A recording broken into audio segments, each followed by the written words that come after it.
بسم الله الرحمن الرحيم وإذ جعلنا البيت مثابة للناس إلى آخر الآية. وإذ جعلنا البيت او چې کله موږ جوړ کړل یا د جوړون دا مقرر کړل د بیت الله مثابة للناس و امنا چې خلق دیتا د ثواب دی واجرتي یا مثابة بار بار اترسي خلق و امنا بار بار ارتلنے والا یا د ثواب والا و امنا اور د امن والا واتخذوا من مقام ابراهیم مصلى وانسى توسه مقام ابراهیم چې کوم دا کومځږي چې ابراهیم علیه السلام ایلوړ و مصلن اغنه مصلا جوړ کړي وعهدنا الى ابراهیم او موږ وداع وکړه ابراهیم علیه السلام سره و اسماعیل او اسماعیل علیه السلام سره یو قرار مو وکړل یو پیمان مو وکړل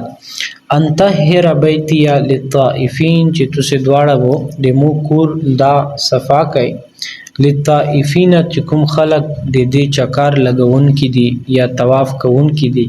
والعاکفین یدی کې اعتکاف کوون کې دي والرکع السجود او رکوع او سجدا کوون کې دي یعنی المس کوون کې دي د ابراهیم علیه السلام ابتلاءات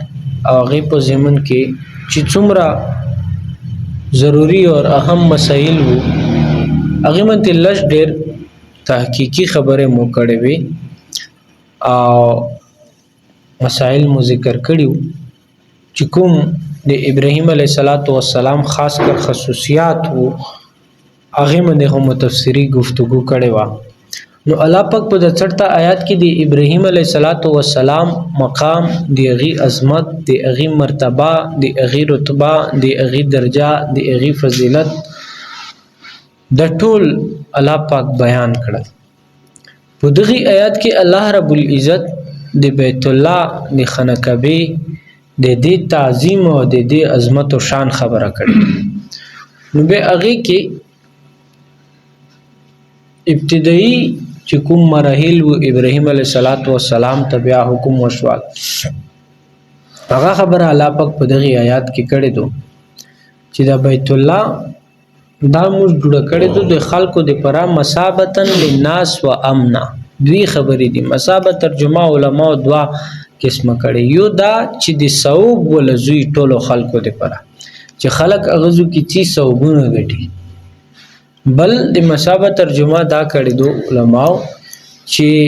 د خلکو د پرا بار بار ارتلنی زوی چې بار بار د ترسي نو حقیقت هدا غادا چې بیت الله منظر داسې دا او دغه کیفیت اور داسې پر نور د چې سړک څومره ډیر شي کنه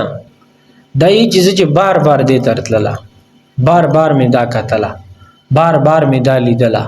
بار بار می دې طواف کولا بار بار می دلتا حج او عمره می کولا علماء دا هلي کلی دي چې کوم سړی چې څومره زیات شي الله پاک په بیت الله کې خوان داسې یشدا چې څومره دا زیات شي کنه یو ځل لوړل دای چې دویم ځلی لوړ شو دویم ځلی لوړل دای چې دریم ځلی لوړ شو چې دا دریم ځلی لوړل دای چې بیا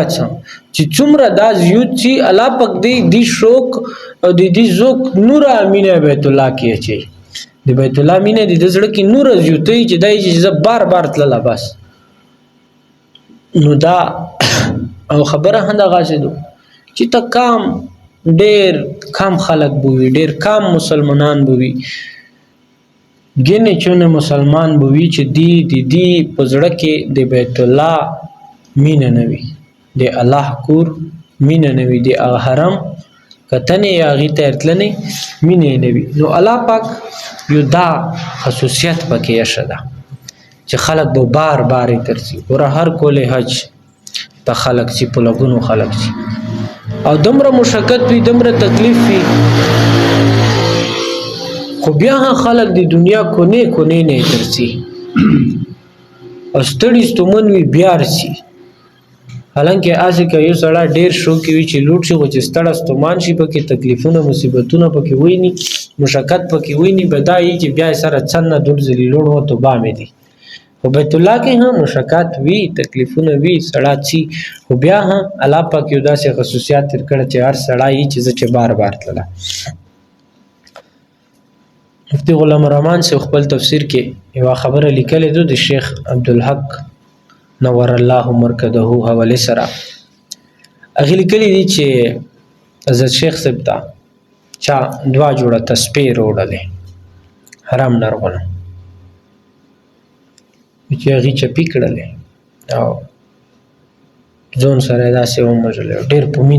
مینه محبت احترام یې هېر کړه. چې موږ ته وایي چې حضرت صاحب دا خو د چای نه ولا تسبیح دي،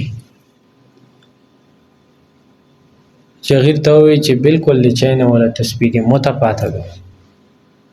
خو لیکن په 2 تسبیحو باندې به د هغې وطن هوا خو لګېدلې،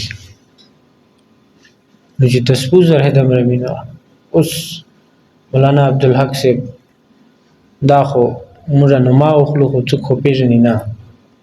عجیبه خبره دا ده چې د کوم چې کوم نمایندګان دي یا کوم هیرو دي هغونه خلک نه دي خبر.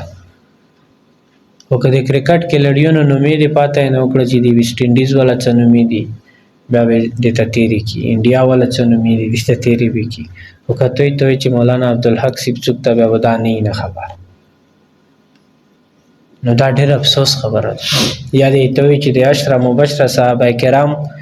هغه صحابه کرام چې هغو ته د جنت زیری په دنیا کې شوي وو، نبي علیه صلات وسلام خوشخبري هېر کړې وه.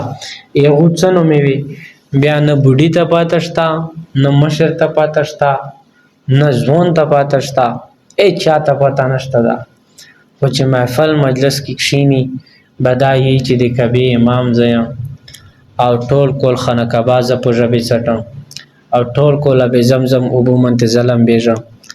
او زه خو چې خوله صفه کوم په آب زمزم یې صفه کوم، زه داسې پوک مسلمون یم. بهرحال نو مولانا عبدالحق رحمت الله علیه دا د جامع حقانیه اکوړه خټک یا کوړي مدرسې هغې مشر و او هغې دا مدرسه جوړه کړې وه. او پاکستان کې ستره مدرسه چې هر کول هغې نه 2000 1500 زر 1200 صرف علما فریغېږي. حالانکه پاکستان کې غوټې غوټې مدرسې دي، خو هغې الله پاک دا شان ده چې هغې ته چې دا دیوبند ثاني دی چې کومه د هندوستان مدرسه ده هغې دا 2مه ده د هغه پوره. نو غټ علم و غټ الله پاک دین چارې نه وخوستې ده. ډېره عجیبه واقعه ده. کتابونو لیکلي دي، علماو لیکلي دي چې دا دارالعلوم دیوبند ته لوړل، چې هغه زوی ته لوړل. بیا هغه زوی کې خو هغې ټایم کې انګریز سره جنګ هم او غربت هم و، مدرسو کې هم دومره سهولیات نه و. نو دنه دخلې پیله پوره شوې وې چې بس شوي دي، خو دا چې راغله ده ته وایي وي چې اوس خو دخلې پوره شوي دي، موږ به ته دخلا دیر کړو، خو چې خوراک ولا یا د کانې پینې ولا کوم مدرسې نه وظیفه میلویږي هغه به ته نه وي. ها سبق ترسا سبا کې آیا. نو لیکلی دي چې زه داسې بیل کښېناستم او ډېر پریشان وم. یو طالب مو ته روغله د مدرسې ته وایي وي چې ولې دومره پریشانه یې، ولې دومره خفه یې؟ وایي چې موږ ته وایي چې زه خو پېښور نرغونه یم، نورې هغې ټایم کې خو پېښور مو پاکستان نه و. نو هغه زوی نرغونه یې او هلته هسې هم غربت ته او مدرسې خو مو ته دومره اجازت وکړل چې خیر درته سبا کې آیا، خو د کانې پینې مړی چې کوم عصبي وارو ټایم میلویږي، ماشوم یې وارو ټایم میلویږي، هغه سلن ملن بندوباس ځون ته خپله کوه.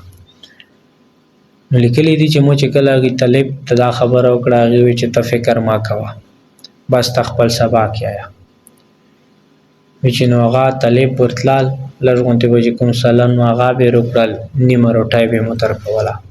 سبي به هم وخوړله، مشروم به هم وخوړله، کول پوره شول، کول ختم شول، سبق یې مو ویلې ختم شول. وایي چې هغې طالب ته مو وایي چې شاه اوزدار ته وایي چې د تو چې کومه روټۍ رړله دا د چېته نه رړله. او لیکلي دي چې هغه د افغانستان د قندهار طالب چې هغې ته ووایي چې دا خو چې مو ته کومه خپله حصې کې روټۍ مې لوېدله مو به نیمه تو ته درکوله نیم مې به سلن ته پرېږدله او نیمه مې د روټۍ تو ته پرېږدله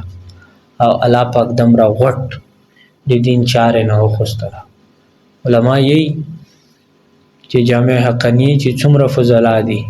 د دنیا کونې کونې کې دي علما دي د دین خدمت کوي. خاص کر افغانستان علما خو ډیر دي. نو یا اوس چې د افغانستان کوم منسټرون دی هغه کې یو نیم داسې شته چې هغې جامع حقانیې سره څه نه څه تعلق شته او د دنیا سوپر پاور یې بل مخ ته وړول نو مقابله یې وکړله د کفر او د طاغوت. نو علما یې چې د هغې یوه کندهاري طالب چې نیمه روټۍ به یې کوله په دا ټول د دین چارې کې د هغې هڅه وکړه. بهرحال خو غټ خلک وو تکړه خلک وو اخلاص یې وو درد یې وو ځکه الله پاک چارې نه وخوستې وه. مثابة للناس و امن ولا بوي امن ولا دا چې اغزو کې امن دا حرم په حدودو کې بیت الله کې علماء دا مسله لیکلې دو چې که یو سړی قتل وکړل اغزو ته دا لوړل اغزو کې ودا نه قتلای یو سړی غلا وکړله سارق یا محسن و شادي شده مو بدفعلی وکړله اغزو کې وو د تحت په بدینه جری کیږي. بده کې علما او غټو فقها ولش کې اختلاف ده. امام حنیفه رحمت الله علیه چې یو ځل دا بیت الله تنن او تعال حرم تنن او تعال دزو کې وو دینه بدلا نه وغوستل شي اگر چې قصاص سنه بدلا دغه باندې نه وغوستل شي. نو علما یې چې بس حرم خو حدودونه بری کوي بیا د خپل اساس نه وغوستل شي. امام حنیفه رحمت الله علیه چې نه حرم د امن ولا زوی دا د غزو کې دمره تانګ کړل شي چې په دې مودې ته د هیڅ شان نه کړل شي نه د مړیر کې نه د څه شي کې چې دا خپل دمره تانګ شي چې د لوجه دی واجه دا غزو نه بریوزي یا د قید کړل شي دمره دا مجبور کړی چې د حرم حدود نه دا وزي به دا قتل کړل شي. امام حنیفه رحمت الله علیه کول بری کې علماء لیکلي چې یعنی اوس اصل چې بدلا دو کومه دو چې د قتل کړه یو جرم کړه غزوی ته لور دا په کومې طریقې سره دا قتل شي خوف ته واجب دا قتل شي د ورځې د واجب دا قتل شي او دا تانګ کړل شي دا خپل روزي خو لیکن حدود حرم چې دا غزو کې نه زنوار قتل واشي نه نیواشي نه کېدی کواشي نشکور کواشي نه چې ته بوټا حیوانات دانش کولا نو امن دا واتخذوا من مقام ابراهيم مصلى او ونسه مقام ابراهیم مصلا. مقام ابراهیم څه ده؟ مقام ابراهیم هغه کونه ده چې ابراهیم علیه السلام کله کبا جوړوله